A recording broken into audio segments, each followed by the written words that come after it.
We have a museum mystery on our hands, and we need your help to crack the case. Not the crankcase, that'd be a problem. No, the case of the Frontenac Ranchero, a car that never existed. Hi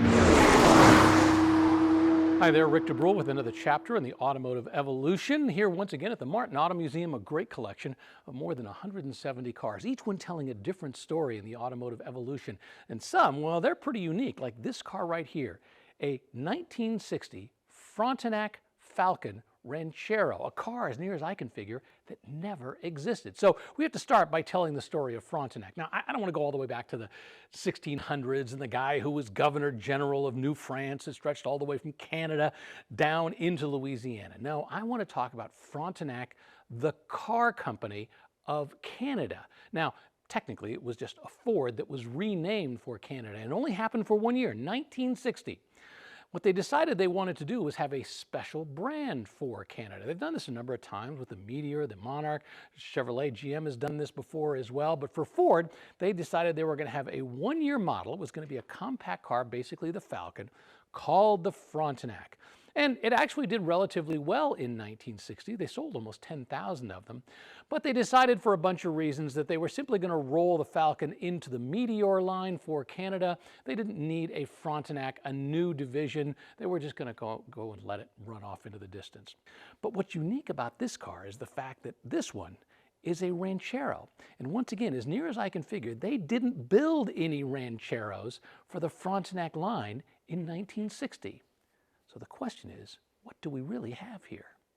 Let's take a quick walk around this Frontenac from 1960, and it is different than a 1960 Falcon that you would see in the United States. And a significant difference starts up front with this grille. Notice this big, call it a bullet section, almost like a headlight in the center. Inset into this black piece right here, it's very difficult to see, is a red Canadian flag. So you got a different grille, different up front. When you go down the side, there's some additional bright work as well. This little piece right here with the Canadian flag and the word Frontenac in the middle. Then you go all the way to the back of the car, and what they've done is they've added these 3 chrome, I'm not sure what to call them, pens, bullets, wind splits, whatever they are. Another Frontenac name, and yet one more Canadian flag to make it really clear that this is a Canadian version of a Ford product. But as I mentioned, what makes this really unique is that this is a Ranchero. Let's take a moment to stop and talk about the history of the Ford Ranchero. You know, the concept of having a car in front and a pickup bed in the back actually goes back before World War II. In fact, Model Ts had essentially been doing it. There were a few other cars before World War II that did it, but after World War II, not very many of them, except down in Australia. Down in Australia, they call these utes, and these were popular for an awful long time. In fact, they built them, I think, all the way up until 2017. I think the Holden was the last ute being built down in Australia. They still call their pickups utes, but the concept of having a car front and a pickup back, that's gone away even in Australia. Ford's Ranchero came out in 1957 for that model year. They built the initial range of them from 1957 through 1959, and they were based on the full-size Ford back then. And they were long, they were fairly successful. They beat the El Camino to the market. It was the Ranchero that came first. But in 1960, they decided they wanted to do something completely different. They were looking at what was going on within the automotive landscape. A lot of people moving to compact, smaller cars. And so they decided to take it off of the full-size chassis and move it to the Falcon chassis, the compact chassis. And they did a great job of it because this was exactly what some people wanted in its day. Now, the downside to this was, you got to remember, it's just a Falcon chassis, the chassis that eventually became the Mustang. Up front, you've got a very small engine. So the payload capacity on this car was really only 800 pounds. You could not carry an awful lot. But, well, as I look back, we got a little go-kart here at the museum. It was perfect for hauling some stuff around. If you wanted something you could put inside the back of a truck area as opposed to inside of a station wagon. And essentially, this was a station wagon or the panel delivery style Falcon that they simply chopped it off, put that on, and then the next thing you know, they had themselves a pickup. Now, they did market the Ford Ranchero in Canada as a Meteor. So you could get a Ranchero as a Meteor, once again, in Canada. But in 1960, what you couldn't get was a Frontenac Ranchero. Once again, it's a mystery. All right, time to lift this Frontenac hood and Take a look at the engine that we have in this car. And once again, this was basically a Falcon, so it has what was basically the Falcon engine.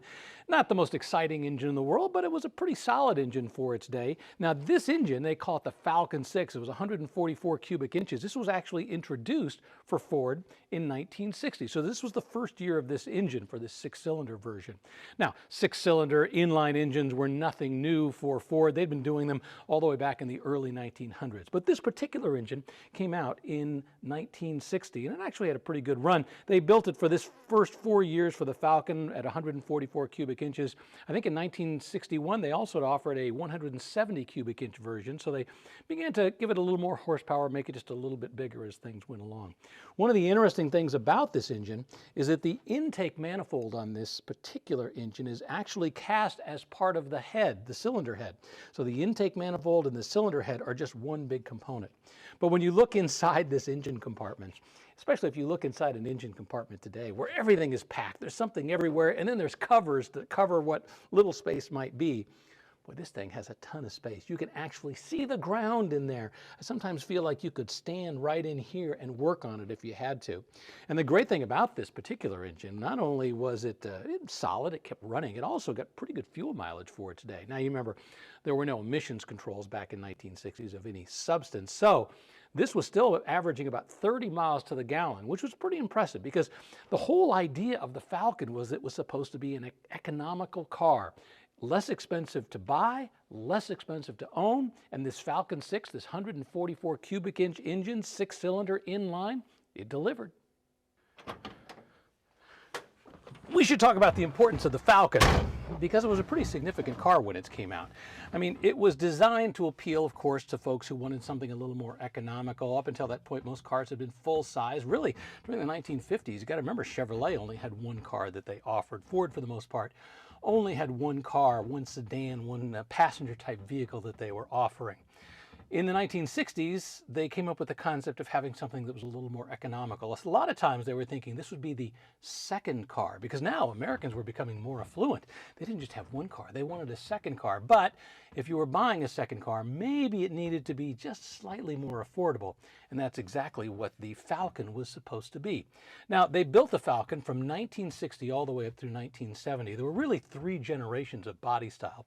This one, this Frontenac version, was the first body style. It went from 1960 through 1963. It's definitely more rounded. It got more angular in 1964.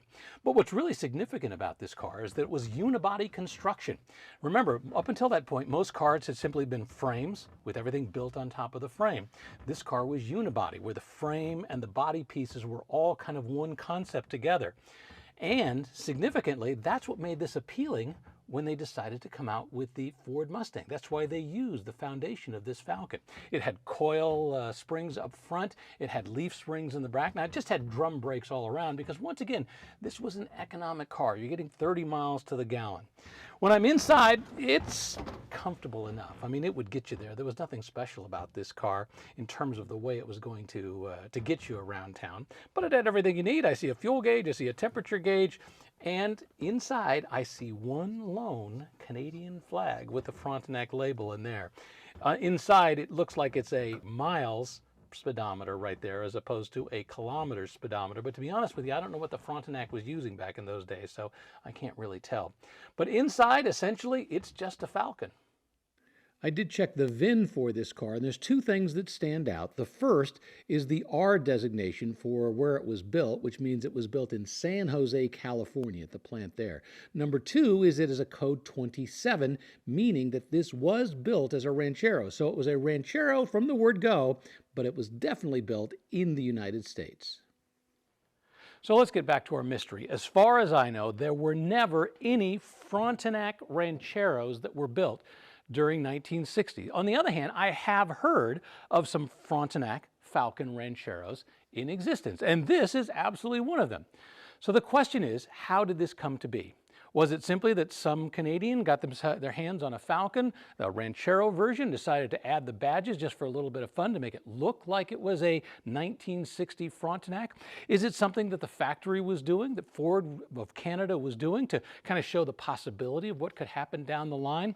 Officially, I just don't know what the backstory of this car is, and I'd love to know it. So if you're one of those people, you know more about the Frontenac Falcon Ranchero, I want you to reach out.